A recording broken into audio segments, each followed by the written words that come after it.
The law of dependent origination with the 12 links we are going to explain. The dependent origination, paṭiccasamuppāda, is the law of origination of the states depending upon some cause or conditions.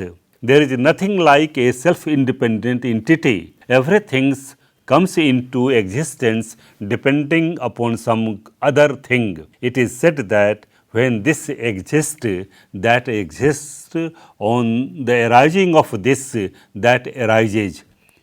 In the absence of this, that does not come into existence, on the cessation of this, that ceases to be. It is stated that there are 12 links which makes the wheel of becoming bhava-cakka, revolves.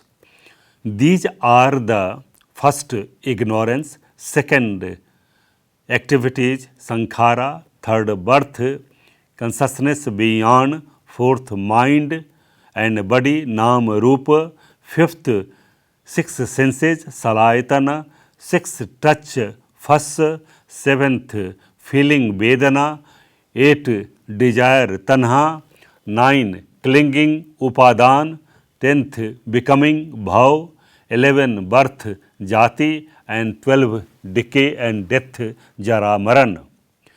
With these links, the three circles of the existence have been illustrated. The 12 links ranges over 3 lives. The first 2 links, ignorance and activities, belong to the past life. The last 2 links, birth and the decay and death, belong to the future life.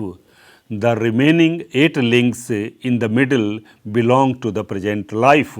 It has been shown that depending on the past life, there is the existence of the present one, and depending upon the present one, there is the possibility of the arising of the future life.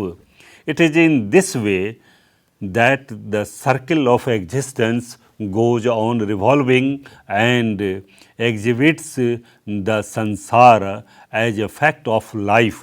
Thus, the law of dependent origination, through its direct way of functioning, explains the way of continuity of the chain of repeated existence, and through its indirect way exhibits the possibility of the cessation.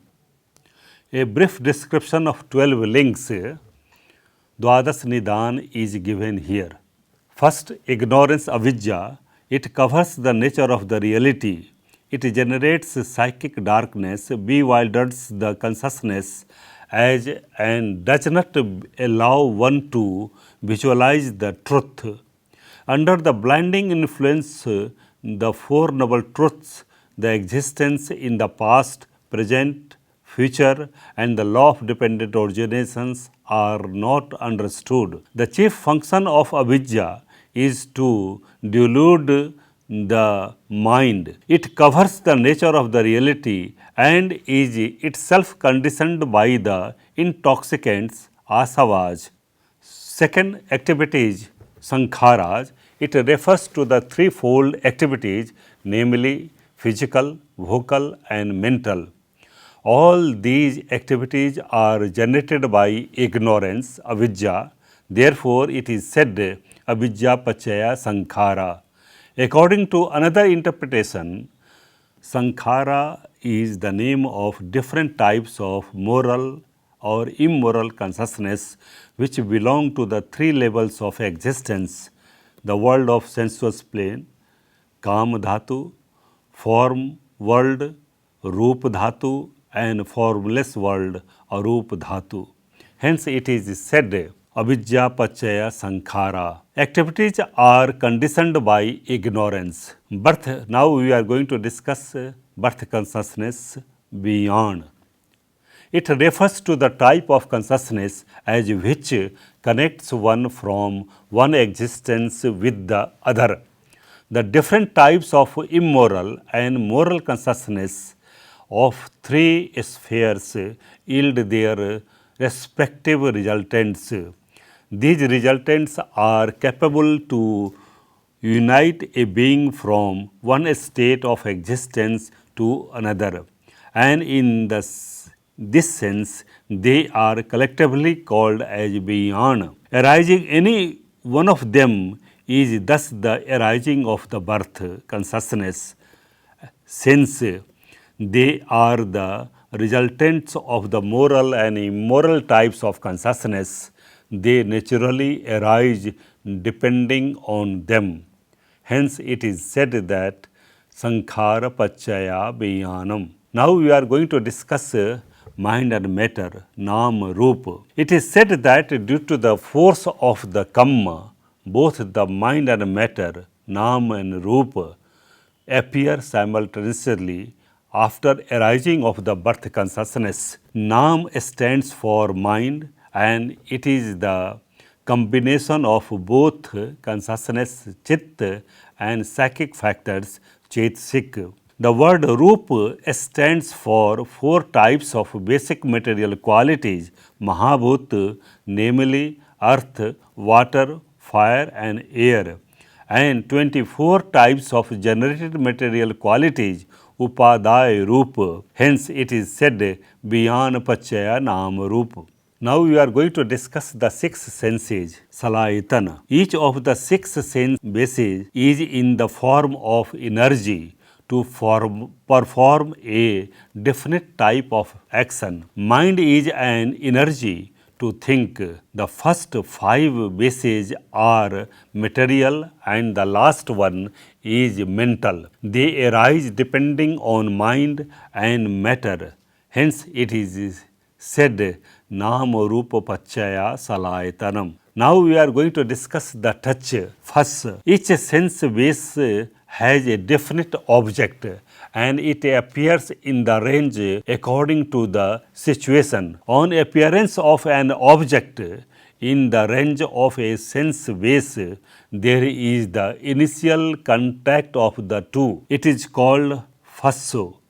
Since there are 6 sense bases and 6 corresponding objects, there are 6 types of touch. These touches originate on the bases and it is said Salāyatana paccaya Phassa. Now, we are going to discuss feeling Vedanā. It is the attitude of the mind receiving the object in agreeable or disagreeable or indifferent ways. All the kinds of the feeling arise depending on the touch. A touch of an object with a sense base results in the generation of the feeling. Hence, it is said, Phassa paccaya Vedanā. Now, we are going to discuss desire, Taṇhā. The desire manifests with respect to the 6 types of objects. On the basis of the varieties of the objects, they increase the varieties of the desire. They all arise depending on the feeling. Hence, it is called Vedanā paccaya Taṇhā. Craving, Upādāna. Whence the desire is translated into an action, it is called as craving. In another way, the strong desire is known as Upādāna. The craving comes into being depending on the desire. The opposite of the Taṇhā is apicchata, attenuation of the desires, and that of Upādāna is the santutti, containment. Taṇhā is the source of the strife and struggle for the search of the objects of enjoyment, while Upādāna leads to cares and anxieties for the preservation of these objects. Hence, it is said, Taṇhā paccaya Upādānam. Now, we are going to discuss becoming, bhava. Bhava is the process of life. It is another name of activities, Saṅkhāra, which means 29 types of consciousness. The craving generates a strong urge to have the desired things. The distinction of the bhava from Saṅkhāra refers to the evolution of a past life leading to the present one, while bhava consists in evolution of the present life leading to the origin of a life hereafter. Saṅkhāra further refers to the Chetana, pure or simple, while bhava stands for willing as well as the other psychic factors associated with it. The bhava appears depending upon the Upādāna. Hence it is said Upādāna paccaya bhava. Now we are going to discuss birth, Jāti. It means the unification of the previous state of existence with the present one. It is first appearance of the mental and material aggregate constituting beings taking birth in the different planes of life. In real sense, it is the arising of any one of the 19 types of resultant consciousness as a bij, having the potentiality to sprout forth. It takes place depending upon the bhava. Hence it is said bhava-paccaya jāti. Now we are going to discuss decay and death, Jarā and Maraṇa. Decay, Jarā, is the leaning of the being towards destruction in the flow of impermanence. Death is the destruction of the present state of existence.